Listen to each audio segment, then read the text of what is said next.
नमो तस् भगवतो अरहतो सम्मा संबुद्ध। नमो तस् भगवतो अरहतो सम्मा संबुद्धस्स।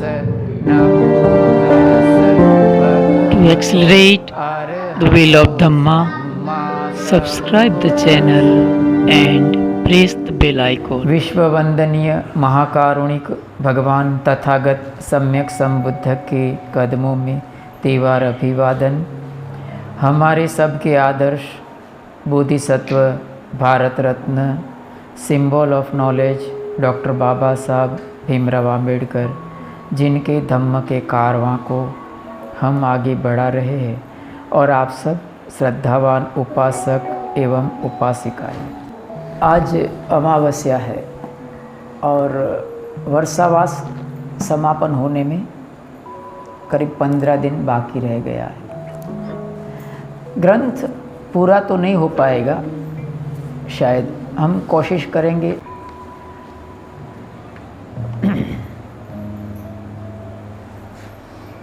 भगवान बुद्ध के समय में आज से 2600 साल पहले कौन सी भाषा बोली जाती थी? अर्धमागधी, जिसको पाली भाषा कहते हैं ना। भगवान बुद्ध के तमाम उपदेश है वो पाली भाषा में थे। उस समय वो पाली भाषा मानी बोली भाषा थी। उसका जो गांव के लोग बोलते थे, शहर के गांव के, उसी भाषा में भगवान बुद्ध ने उपदेश दिया था। आज हमारी भाषा है वो अलग है। आपकी मराठी है, हमारे भारत की भाषा हिंदी है, हमारी मातृभाषा गुजराती है। इस तरह से अगर उस समय की भाषा में जो भगवान बुद्ध ने उपदेश दिया, वो लोगों के लिए, उस समय के जो लोग थे उनके लिए कितना सरल था। वो बहुत सरल होगा ना। जैसे हम बोलते हैं ना, खाना है, पीना है, सुनना है, बैठना है, हमारे मन के मैल को दूर करना है, हमें अच्छा सोचना है, अच्छा बोल। कितना सरल लगता है। कितना सरल लगता है। क्यों मालूम है? क्योंकि ये आज की भाषा का है।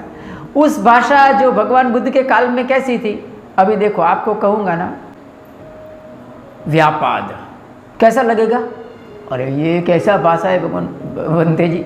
व्यापाद, फिर कहेंगे कामछंद, उदच्च कुकुच्च, हाँ, फिर कहेंगे विचिकित्सा। ऐसा भारी भरखम शब्द आएगा ना, हमारा चित्त गोटे चढ़ जाएगा। अरे क्या है? फिर आगे आकाशानंत्यायतन, विज्ञानानंत्यायतन, है ना। फिर क्या बोले? चेतो विमुक्ति, प्रज्ञा विमुक्ति। तो हम सब डर जाते हैं कि ये क्या है, ये सब क्या बोले। लेकिन उस समय में वो बहुत सरल था।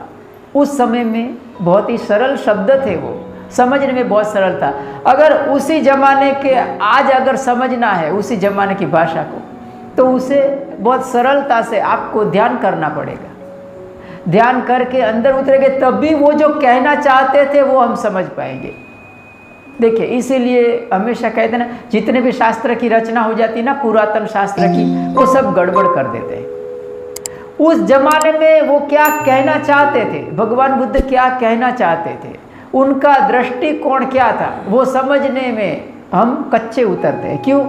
कि उस जमाने की भाषा थी, वो इस जमाने के पैमाने पर हम उतारेंगे तो कैसा रहेगा? समझने में नहीं आएगा। आज का जो कड़ी है कुछ हद तक उसी के साथ संबंधित है। धम्म तभी सद्धम्म है जब वह सिखाता है कि जो चीज़ आवश्यक है वह प्रज्ञा है। उससे पहले का जो था ना, उसमें कथाएं थी, छोटी छोटी कहानियाँ थी, तो आपको अच्छा लगता था। और अभी आपको थोड़ा धम्म को झेलना पड़ेगा। ये जितने भी 2-3 इससे पहले भी हमने देखा, कुछ कुछ चैप्टर, कुछ ऐसा है कड़िया विषय कि जो हमें बोर करता है, हमें कंटाल आता है, लेकिन उसको आपको उसको पसार करना पड़ेगा। तो मैंने बहुत सारे आगे भी छोड़ दिया है, क्योंकि ये सब एक ही चीज़ बताता है कि हमारा जीवन है वो सद्गुणों के आधार पर होना चाहिए। हमारा जो जीवन है वो सद्गुणों से सभर होना चाहिए, यही बात सिखाता है। आगे भी बहुत सारा ये चलेगा, तो मैं उसे थोड़ा शॉर्ट करने की कोशिश करूँगा।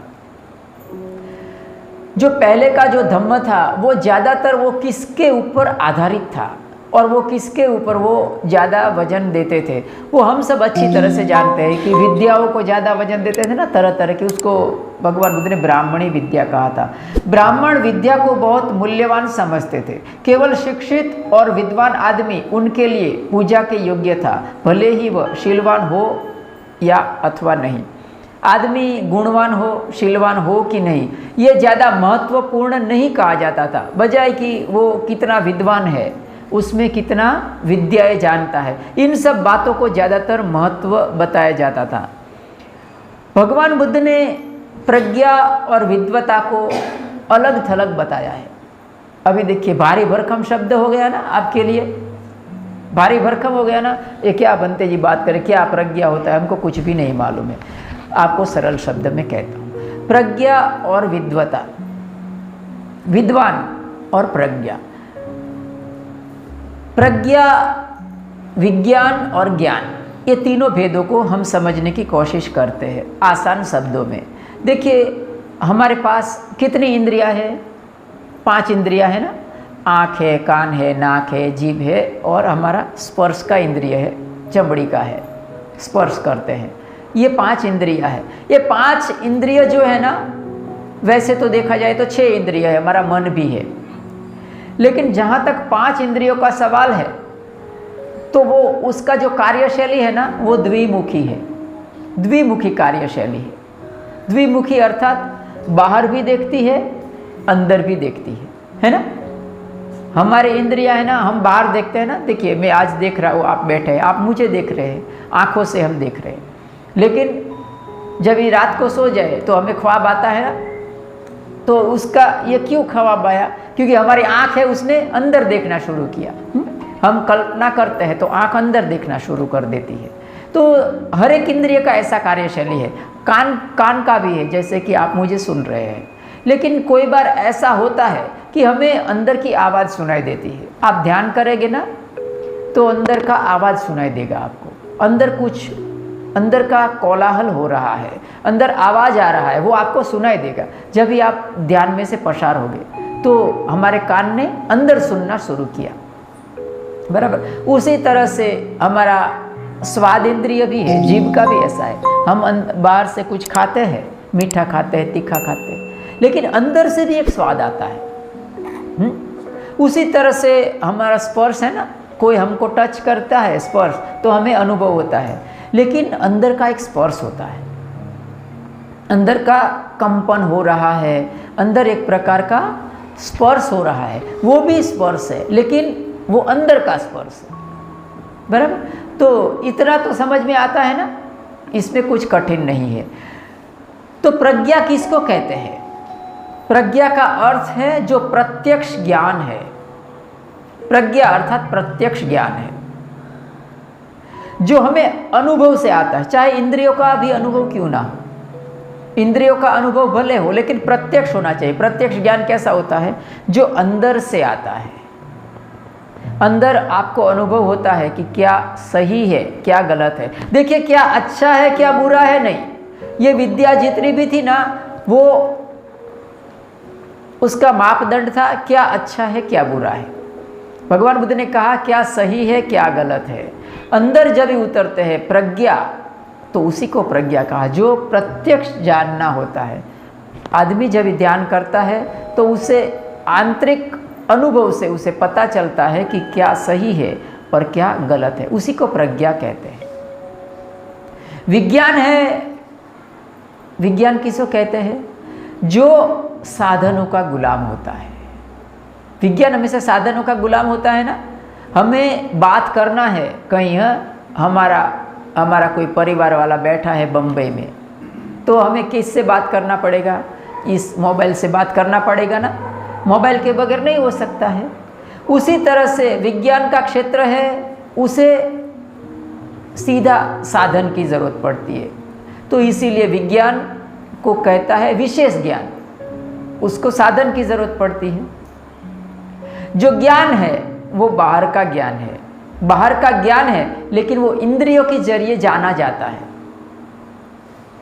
इसी को ज्ञान कहते हैं। तो भगवान बुद्ध ने प्रज्ञा को महत्व दिया है। कहा जाता है कि ब्राह्मणों ने भी प्रज्ञा और विद्या को एक नहीं माना है, प्रज्ञा और विद्या को एक नहीं माना है। फिर भी ये जानते हुए भी उन्होंने विद्या के ऊपर ज़्यादा बल दिया था।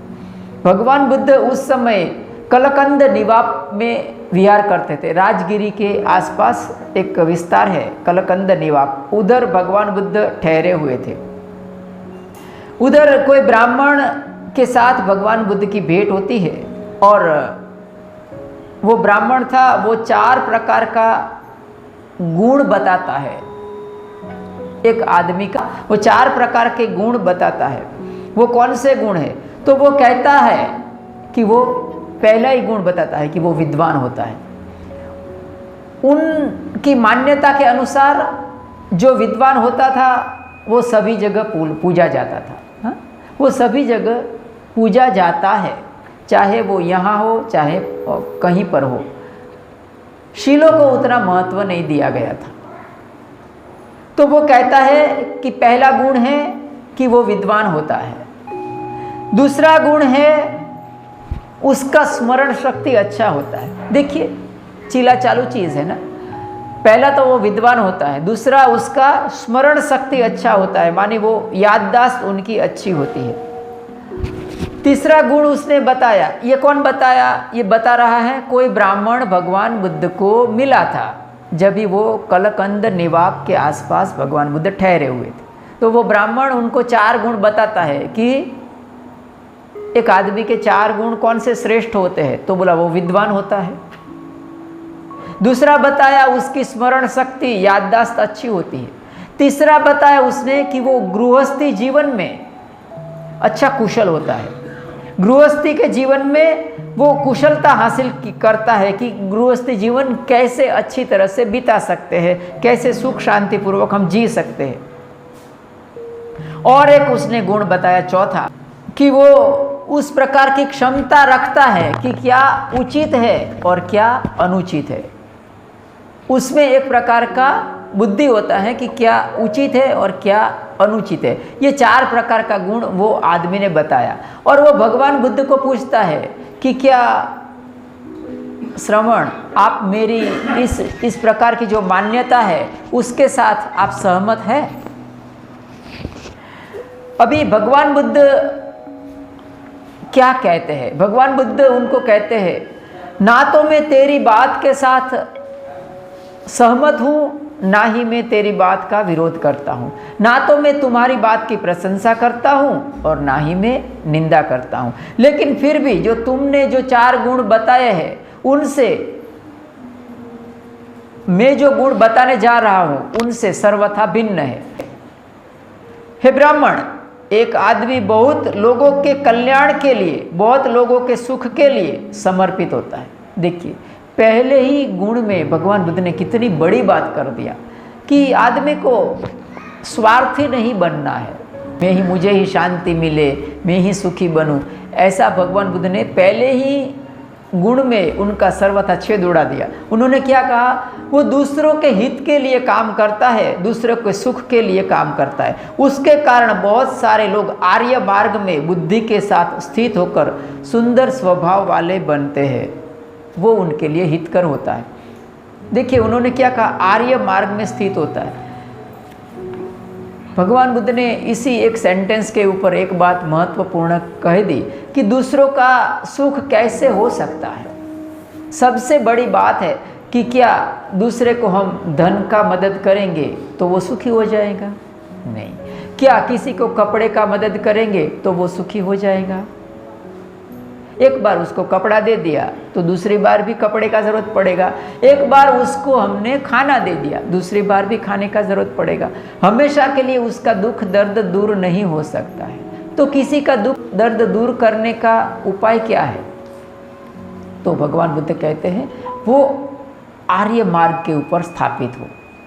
कोई आदमी अगर भूल भुलैया में जंगल में भटक जाता है तो उसके लिए सबसे पहले वो क्या खोजेगा? वो फल खोजेगा क्या खाने के लिए? वो खाने के लिए फल खोजेगा क्या? सबसे पहले क्या खोजेगा वो?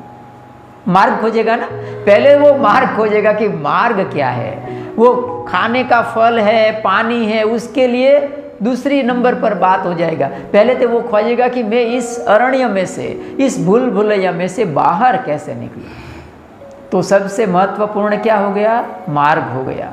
तो हमें मार्गदर्शन करने वाला व्यक्ति सबसे महान होता है। सब्बदानम धम्मदानम जिनाति। तो क्या सबसे बड़ा दान है? धम्म का दान है। तो धम्मदान क्या होता है? आप मुझे भोजन दान दे रहे हैं, वो धम्मदान है? नहीं, वो धम्मदान नहीं है। हम किसी को धन का दान देते हैं, क्या धम्मदान है वो? नहीं, वो भी धम्मदान नहीं। धम्मदान क्या है? धम्मदान आपको जो मैं धम्म देशना दे रहा हूँ उसे धम्मदान कहते हैं। उस दान के आधार पर आपको एक मार्ग मिलता है कि हमें जीवन में कैसे जीना है, हमें क्या गुणों का पालन करना है। वही हमारे जीवन को बदलने के लिए कारणभूत होता है। तो इसके कारण क्या होता है? आपको धन भी मिलता है, सुख भी मिलता है, शांति भी मिलता है। क्यों मिला? कम से कम पहले आप अरण्य में से बाहर आ गए। कम से कम पहले आप भूल भुलैया में से बाहर आ गए। जब तक भूल भुलैया में से बाहर नहीं आते हैं तब तक कोई भी काम हमारा, कोई भी प्रकार का हमें खाना पीना रहना कपड़ा लता सब कुछ है, वो हमें सुख नहीं दे सकता। तो भगवान बुद्ध का पहला ही गुण में उन्होंने कहा कि उसे आर्य मार्ग के ऊपर उसे स्थापित किया जाए। दूसरे बार उन्होंने कहा भगवान बुद्ध ने, वह जिस विषय में मन को लगाना चाहता है उस विषय में वो मन को लगा सकता है। जिस विषय में मन को नहीं लगाना चाहता उस विषय में मन को नहीं लगाता है। देखिए कितनी बड़ी बात कह दिया कि हमारा मन है वही सर्वश्रेष्ठ है, मन ही प्रमुख है, मन ही अग्रगामी है। अगर मन ही कुशल नहीं है तो क्या होगा? कुछ नहीं हो सकता है। आदमी को, किसी आदमी को कहेंगे ना, अगर हम ऊपर की बात करें ना, हमारे ऊपर की दुनिया अलग होती है, हमारे भीतर की दुनिया अलग होती है। कोई आदमी अगर ऊपर से प्रैक्टिस कर लेता है क्रोध नहीं करने का, कोई महात्मा है ना, ऐसा क्रोध नहीं करने का अभ्यास कर लेता है, ऊपर से, अंदर से नहीं, प्रज्ञा के तल से नहीं, या तो यूँ कहें कि मन के तल से नहीं, ऊपर से अभ्यास करता है कि क्रोध नहीं करने का, क्रोध नहीं करने का, ध्यान नहीं करता है। तो क्या होता है मालूम है? कोई आदमी उनकी परीक्षा लेता है। एक बार उनको जाकर कहता है कि मानिए आप तो गुस्सा क्यों कर रहे हैं? तो वो कहता है कि मैंने गुस्सा त्याग दिया है। फिर दोबारा वो आदमी उनकी परीक्षा ले रहे, नहीं आपको थोड़ा गुस्सा तो लगता है, आपको गुस्सा आ रहा है, देखिए आप गुस्सा मत करिए मेरे पर। माप तोल की परीक्षा करता है। तो तीसरी बार वो कहता है कि नहीं मैं गुस्सा त्याग दिया है, मैं गुस्सा हमेशा से त्याग दिया है, मैं कितने नहीं आपको लगता है, आपके चेहरे पर से देखो गुस्सा आ रहा है, आप गुस्सा मत करिए, गुस्सा मत करिए। नहीं मुझे गुस्सा नहीं आ रहा। तीसरी बार, चौथी बार और पांचवी बार क्या होगा मालूम है? वो आदमी इतना गुस्से हो जाएगा और चिल्लाएगा वो, नहीं मुझे गुस्सा नहीं आता है, मैं कितनी बार बोला। और अगर वो छठी बार बोलता भी है तो शायद हो सकता है पास में अगर लाठी पड़ा होगा ना तो उसके सिर में वो मार देगा। क्यों? क्योंकि उसने ऊपर से अभ्यास कर लिया था गुस्से नहीं करने का। तो भगवान बुद्ध का कहना यही था कि हम मन को साधे। अगर हम मन को नहीं साधते हैं तो हमारा ऊपर का जितना भी साधनाएं हैं वो व्यर्थ हो जाती है। जिस संकल्प को लेकर मन में उत्पन्न होने देना चाहिए उस संकल्प को वो उत्पन्न होने देता है, और जिस संकल्प को मन में उत्पन्न नहीं होने देना चाहिए उसे वो उत्पन्न नहीं होने देता है। देखिए इसी एक वाक्य में उन्होंने इतनी बड़ी बात कह दी ना कि ये बात आपका जीवन बदल सकती है। कैसे? जैसे कि किसी को किसी भी प्रकार का शराब का, नशे का व्यसन लग गया, तो अभी उसको छोड़ने के लिए उसे क्या करना चाहिए? संकल्प लेना पड़ता है ना। संकल्प लेना पड़ेगा कि मुझे आज से शराब नहीं पीना है, या तो तंबाकू नहीं खाना है, तो कैसे वो अपने इस संकल्प पर वो अड़ा रह सकता है, कैसे उस व्यसन से मुक्त हो सकता है? देखिए आपको बताता हूँ। इसके लिए उसे बहुत ही सजग रहना पड़ेगा। कैसे सजग रहना पड़ेगा मालूम है?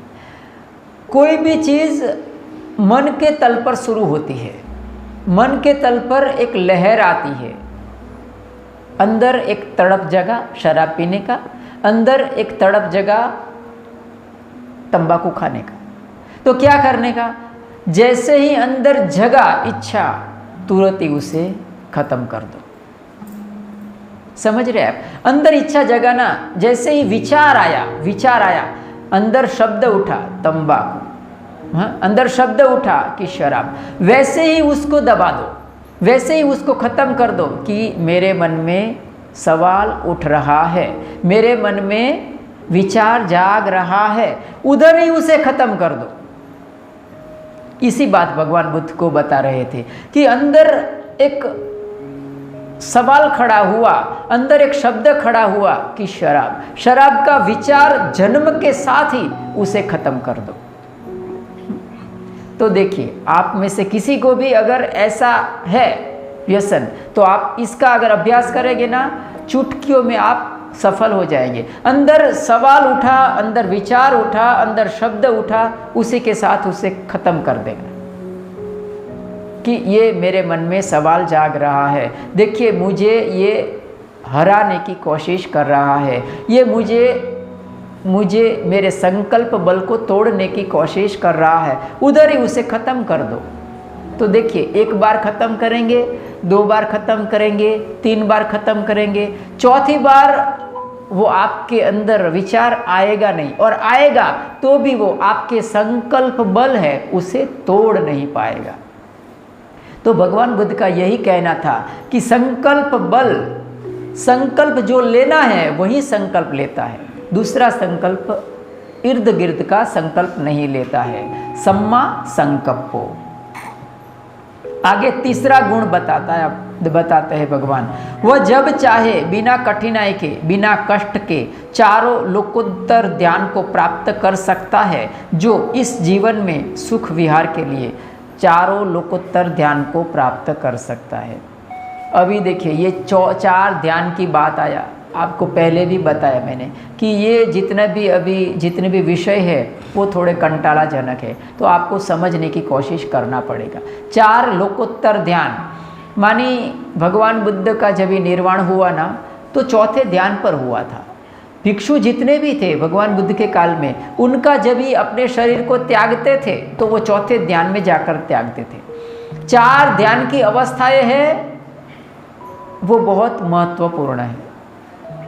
भगवान बुद्ध ने तो अष्ट समापत्ति कहा है, 8 ध्यान उन्होंने सर किए थे, संज्ञा वेदित निरोध तक गए थे, लेकिन 4 ध्यान है वो पर्याप्त है कोई भी सामान्य इंसान के लिए। लेकिन 4 ध्यान पर पहुंचना सामान्य इंसान के लिए आसान नहीं है।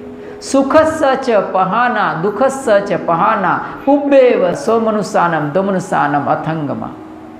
जहाँ सुख और दुख का प्रहाण हो जाता है, अस्त हो जाता है, उब्बे जो पूर्व में जो हमारा सौमनस्य है, दुर्मनस्य है, वो भी अस्त हो जाता है, तभी इंसान चौथे ध्यान में प्रवेश करता है, और उसी के साथ वो अपना मृत्यु है उसके ऊपर वो नियंत्रण कर लेता है। तो भगवान बुद्ध ने यही कहा कि चारों ध्यान में जो इंसान कुशल बन जाता है, तो वो इंसान है, वो इसका महत्ता साबित करता है, उसकी गुणवत्ता साबित करता है। और एक गुण बताया भगवान बुद्ध ने, वह इसी जन्म में आश्रमों का क्षय करके स्वयं इसे ठीक प्रकार समझ लेता है, चित्त की विमुक्ति को प्राप्त करता है, प्रज्ञा द्वारा विमुक्ति को प्राप्त कर इसमें विहार करता है। भारी भरकम शब्द आ गए ना, प्रज्ञा, चेतो विमुक्ति, ये इतना बड़ा भारी शब्द आ गया कि हमारे दिमाग से ऊपर चला गया। चेतो विमुक्ति, चेतो विमुक्ति को अगर आप सरल शब्दों में कहें ना, तो हमारा चित्त है। विमुक्ति अर्थात वो विहार करता है, विहार करता है, विचरण करता है, विचरण करता है, तब तक विचरण करता है उसकी सीमा तक। तो 4 प्रकार की चेतो विमुक्ति बताया, मैत्री, करुणा, मुदिता, उपेक्षा। उसके हम गहराई में नहीं जाएंगे, लेकिन याद रखिए चेतो विमुक्ति का अर्थ होता है मैत्री, करुणा, मुदिता और उपेक्षा का एक सीमा को छू लेना। एक सीमा को छू लेता है आदमी, तो मैत्री से ही सिर्फ मुक्त हो सकता है। हम करणीय मेत्ता सुत्त में रोज बोलते हैं ना। एक और सुत्त है मेत्ता सुत्त, उसमें भी आता है चेतो विमुक्तिया आसेविताय भाविताय बहुलीकताय यानिकताय वत्थुकताय अनुष्ठिताय परिचिताय सुसमारद्वाय एकादशा निशंसा पटिकंखा। क्या कहा कि मैत्री के 11 लाभ बताए हैं चेतो विमुक्ति के। तो भगवान बुद्ध ने ये कहा कि चेतो जो चित्त की विमुक्ति के लिए प्रयत्नशील होता है वो चित्त विमुक्ति को प्राप्त करता है, प्रज्ञा विमुक्ति को प्राप्त करता है, वो महान है, वो श्रेष्ठ है, उसी को मैं विद्वान कहता हूँ। श्रमण गौतम यह आश्चर्यजनक है, श्रमण गौतम ये अद्भुत है। आपने यह कितनी सुंदर व्याख्या किया। ये कौन बोला? वो जो ब्राह्मण जिसने 4 गुण अपने बताए थे वो। निश्चय से श्रमण गौतम जब चाहे बिना कठिनाई के, बिना कष्ट के 4 ध्यानों की प्राप्ति कर लेते हैं। भगवान बुद्ध तो 8 ध्यानों में कुशल थे, लेकिन वो कहता है ब्राह्मण कि भगवान बुद्ध जब चाहे तब वो 4 ध्यानों को प्राप्त कर सकते थे। यहाँ बिल्कुल स्पष्ट शब्दों में भगवान बुद्ध द्वारा प्रतिपादित प्रज्ञा में और ब्राह्मणों द्वारा प्रतिपादित प्रज्ञा में भेद स्पष्ट कर दिया गया है। यहाँ यह भी स्पष्ट हो गया कि भगवान बुद्ध विद्या और प्रज्ञा में क्या भेद बताते थे। उन्होंने प्रज्ञा को महत्व दिया, विद्या को महत्व नहीं दिया है, विज्ञान को महत्व नहीं दिया, ना ही ज्ञान को महत्व दिया। भगवान बुद्ध ने प्रज्ञा को महत्व दिया था। तो आज इतना ही रखते हैं। आप सब ने मेरी धम्मवाणी को गंभीरता से सुना, आप सबका बहुत बहुत धन्यवाद।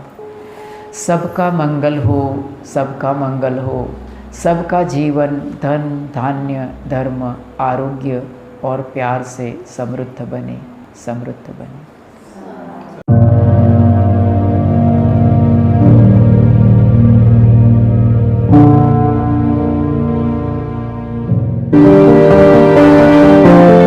To accelerate the wheel of Dhamma, subscribe the channel and press the bell icon.